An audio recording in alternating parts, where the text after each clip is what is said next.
Gunner's Daddy here. For those of you who missed this week's episode of the Shadow Spark Chronicles, here's what happened. Jade wakes up with some local farmers looking down at him and Gunner sleeping in a hole in the fields and asks them to help him fill the holes back in. Bishop is woke up by Luna knocking on his head. He shows her the small toy he has made for her and tells her, if you ever get lonely or think she might be forgetting him, just look at the toy and know that he would be thinking of her as well. He takes her down to breakfast at that point. Trenton and Marsland talk cooking techniques for bacon as Oz and Gwenton fight over the breakfast. As everyone sits down to eat, Bishop tells Elsa and Trenton that the town needs to fight back. The bandits aren't going to back down and will eventually bleed Briarfork dry.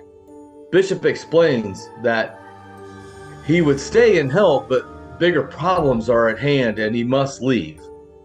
At this time, Jade walks in during the conversation and the group says their goodbyes and heads out to find Deacon to get transportation back to Candor's Keep. Deacon informs them that he is retired, but he is willing to sell them his horse and cart. He shows them how to hook up the horse to the cart and wishes them the best of luck. Bishop thanks him and tells him to talk with Elsa about the town's bandit problems. Then the group heads back out on the road towards Candor's Keep. Upon reaching Candor's Keep with no issues, the group decides to see what progress has been done on the Shadow Sparks houses that they had purchased. The restoration seems to be going well, and Gwen and Oz head to the church to check on Hugh as Bishop, Marsland, and Jade check out the interior of the house. Gwen and Oz are met with bad news as Hugh had perished 6 days past. Gwenton is handed a scroll, Hugh's last message to Gwenton. He and Oz part ways as he heads back to Hugh's home.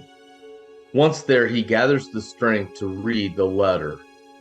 A heartfelt goodbye and permission to not beat himself up on his death. He wants Gwenton to move on and help his friends. At that point, Gwenton collapses with grief. Oz returns to the mansion and informs the rest of the group that Hugh has passed. Everyone goes their separate ways to handle the grief differently. Early the next morning, Oz takes a walk to the gate of Candor's Keep in deep thought on whether he should stay or run.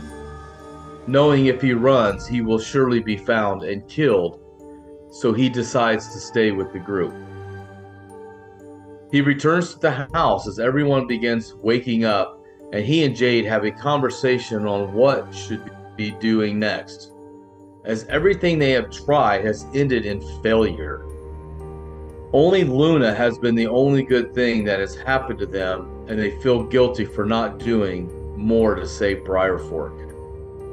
The conversation is interrupted by Gwenton entering the house. He tells them what Hugh's last thoughts were, and that he will do anything to stop this disease from hurting anyone else.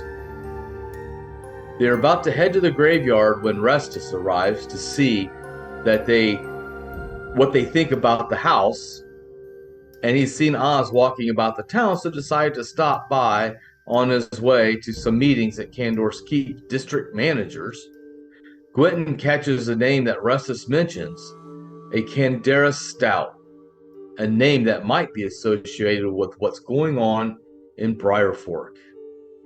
Restus is curious as to his interest, but Gwenton plays it off to Hugh being buried in her district. Restus informs the group about a hidden tunnel that opened up in a mausoleum in the graveyard, and it might have something to do with the worm the group encountered outside the keep. The group heads to Hugh's gravesite, and everyone tries to show Gwenton some sort of sympathy in their own way. Oz and Jade notice off in the distance some tables surrounding a white building. As they approach the structure, they realize that this must be the mausoleum that Restus was talking about. Please join us every Monday at 7 p.m. Eastern Standard Time as we continue with the adventures of the Shadowspark Chronicles. And as always, we will see you in the dungeon.